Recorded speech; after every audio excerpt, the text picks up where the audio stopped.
வரவிருக்கும் ஜொஹூர் மாநில தேர்தலில் எதிர்க்கட்சியான பரிகாத்தா நேஷனல் கூட்டணி மாநில சட்டமன்றத்தின் அனைத்து 56 தொகுதிகளிலும் போட்டியிட திட்டமிட்டுள்ளதாக அறிவித்துள்ளது.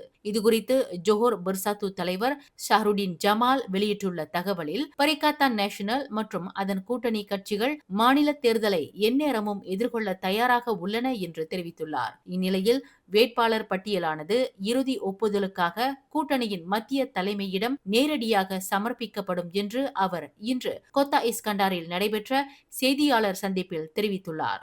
இச்சந்திப்பில் அவருடன் மலேசிய ஐக்கிய ஜனநாயக கூட்டணியான மூடா தலைவர் அமீரா ஐஷா அப்துல் அசீஸ் கலந்து கொண்டார். மாநில தேர்தல்களில் பரிகாத்தானுடனான மூடாவின் கூட்டணி குறித்து எழுப்பப்பட்ட கேள்விக்கு அம்முடிவு இன்னும் இறுதி செய்யப்படவில்லை என்று அமீரா ஐஷா தெரிவித்துள்ளார். மேலும் செய்திகளை தெரிந்து கொள்ள கீழே இருக்கும் பெல் பட்டனை அழுத்துங்கள். உங்கள் மகிழ்ச்சியை வெளிப்படுத்த லைக் மற்றும் ஷேர் செய்யுங்கள். தொடர்ந்து திசைகளோடு இணைந்திருக்க சப்ஸ்கிரைப் செய்யுங்கள்.